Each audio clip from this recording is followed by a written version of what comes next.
Good morning, everybody. This is David Bovin, your head of training for Kale Realty. And today we are going to be going over negotiations.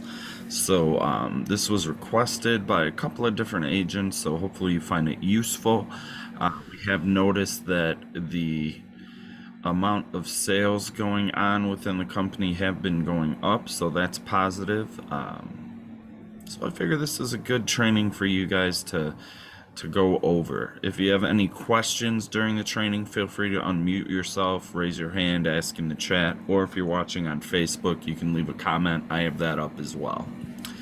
All right, I am going to stop my video and go to our first page here.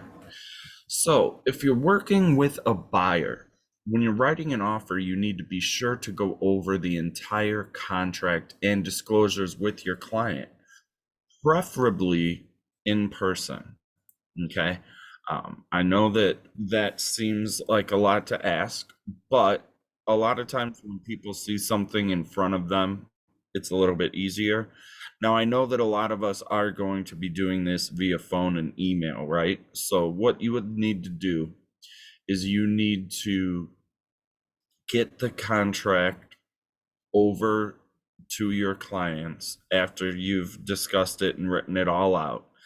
Have them pull it up and then go through it all. See if they have any questions. Make sure they are okay with everything. That's going to be very important. Now, unless you absolutely have to, which means that you're in a multiple offer situation and the disclosures aren't on the MLS, I suggest not submitting an offer without having disclosures, because that could be something that kills the deal. If there's something on there that your clients don't feel is going to allow them to purchase the home. So make sure that you get those disclosures. If you are looking for them, they're under additional information on the MLS listing. If they aren't there, then you need to contact the listing agent and request them. Make sure that as a buyer's agent, you include your pre-approval from the lender. And if you're coming in at a price you feel may offend the seller, potentially provide some comms to back up your offer. Say, this is what we're looking at in the area. I've got these 3 addresses on the block. They all sold for this much. That's why we feel like yours, a fair offer, is this amount. That's going to go a long way, because the first thing they're going to do when they present your offer, if it's a little bit lower than the asking price, the seller's going to be upset and say, where did they get this information? Why do they think our house is only worth this much? And then if they want to counter offer on that and bring up different comps, that's perfectly fine. Now, if you're working with a seller and you get an offer, again, make sure that you go over the entire contract with your client, okay? This is extremely important, because if something is missing that you didn't realize, or there's something going on, they're going to be upset, okay? Don't just send it via email, say, hey, check this out. If you like it, sign it, which is what I've seen a lot of agents do. Be sure to include the pre-approval that they send from the lender, okay? And explain all the details that they're going to care about first. Number 1 is going to be price, closing date, what kind of financing is it? What kind of earnest money are they putting down? Okay. These things are what sellers generally are going to look at first and be most concerned with. With counteroffers, generally it's done verbally, and once an agreement's made, the buyer's agent edits the contract, has the buyer initial it, and sends it back to the listing agent, okay, for the seller to sign everything. I prefer to negotiate via phone rather than email or text, because it makes it more personable, and you can open up more dialogue, meaning that if you're finding out some information you wouldn't necessarily find out if you send via email, okay? Some different negotiation tactics: if you're working with the buyer and the buyer needs a closing cost credit, something that is done is to offer a little bit over what you believe the home is worth and say, hey, we need to have a credit, but we're willing to make up the difference here in the overall price. If you feel that you need to do that, or if they balk at a closing cost credit. Home warranties, I generally leave that for the seller to negotiate if issues come up during the inspection. Meaning, let's say during the inspection, someone says, hey, we don't have your HVAC is old, we want you to replace it. Well, you could offer a home warranty that will cover it for the next year, and that way they know over the next year it's not going to cost them an arm and a leg to change it. Okay. Splitting the difference, whether you're working with the buyer or the seller, could be good, it could be bad. It really depends what you're looking for. If you've got a big difference, splitting the difference isn't necessarily the answer. I know a lot of agents use this negotiation tactic just in general for everything. Like, let's just split the difference, okay? And that's not necessarily going to work for you and your client. You need to make a conscious effort to figure out exactly what they want to net and negotiate based on that, okay? If there are multiple offers, if you're working with the buyer, the seller may ask for highest and best offers, meaning that everyone who's made an offer needs to send their highest and best offer by this time, and they're just going to take the one they're the most comfortable with. As a seller, this is a great option if you have a lot of offers. If you only have 2 offers, it can hurt you, because sometimes you get a buyer who doesn't want to be in a multiple offer situation, so they just bail. And that's not something that you necessarily want. Now, as a buyer's agent, you can add an escalation clause to the contract, which would say, I'm willing to offer $1,000 over any contract that comes in up to a certain point. So let's say that your client's willing to go all the way up to $250,000 on a property that they put in a bid at $225,000 on. Okay.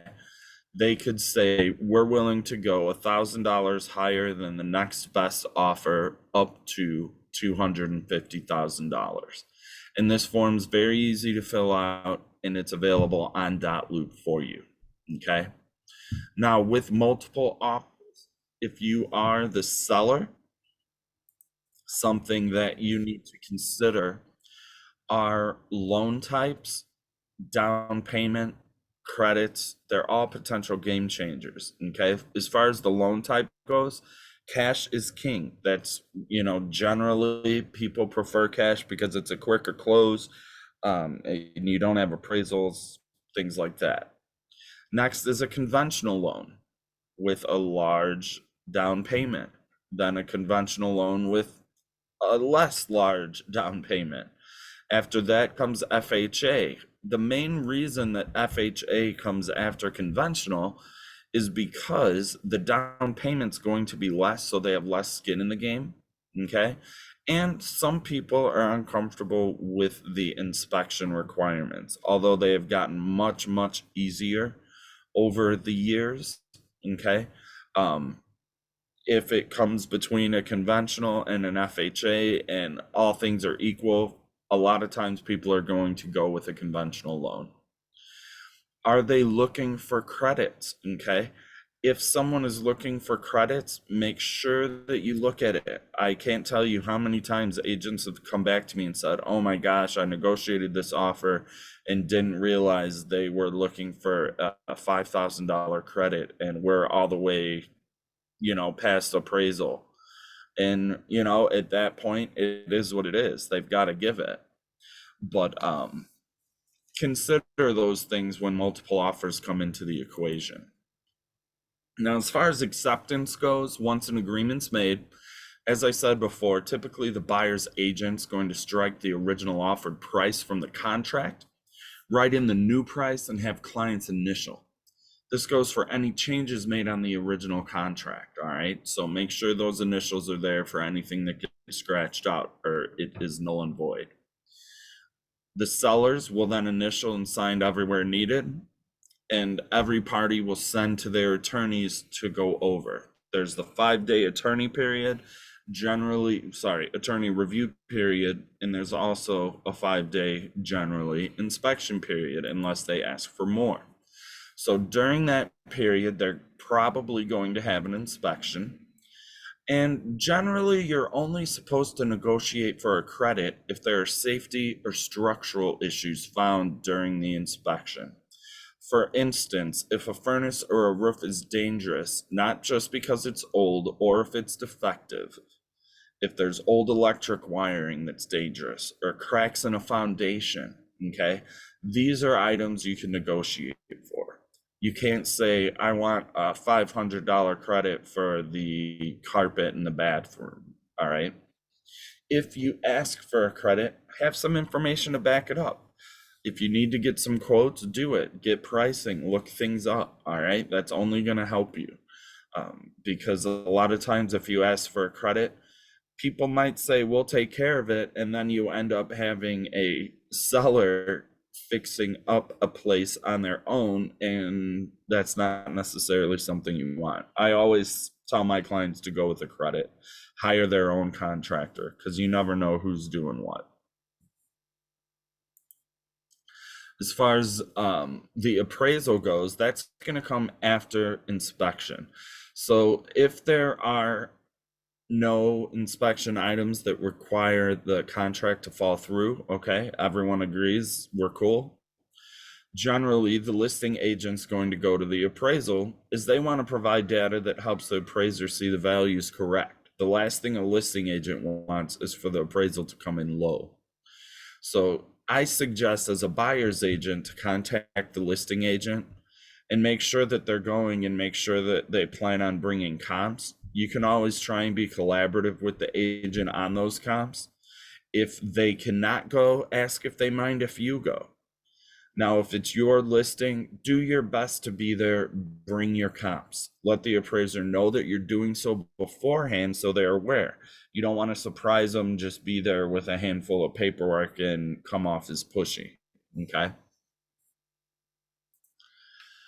You want to stay in constant communication. After the appraisal is done, the majority of your job now is just to go back and forth with your client and make sure you keep in touch with everybody, your client, the attorney, the lender, to make sure everything's going smoothly and that they don't need anything from you. Don't forget about your client now. No news is not good news, okay? Call and say what's going on, even if it's just status quo. If you're just saying, hey, things are moving along, no news for me to report, I just wanted to give you a call and make sure you don't have any needs, okay? Very important, especially when you're asking for referrals, okay? Constant communication. As far as the closing goes, you're basically just there to provide moral support, okay? The buyer's going to have a lot of paperwork to sign, so don't bother them at inopportune times. There will be plenty of time where you're all just sitting around to chat. And once everything is finished, you're going to be handed a check. You can deposit that check at any Chase Bank, kaletraining.com for that info, and an Alta, which is the settlement statement they hand you, and you upload that into dotloop, and then you can get paid. So that is how that whole process works. If we have any questions, now would be the time. You can unmute yourself. You can ask in the chat. You can ask in Facebook, whichever you prefer. If not, don't forget that we have track starting next Tuesday. It's a 12-week program. We meet once a week. You have homework assignments. It's pretty awesome. It's really a game changer. So I suggest you check it out. I've emailed you about it a few times. And other than that, have a great weekend, guys. If you need me, David at kalerealty.com. Thank you. Thank you. Have a good one. You too.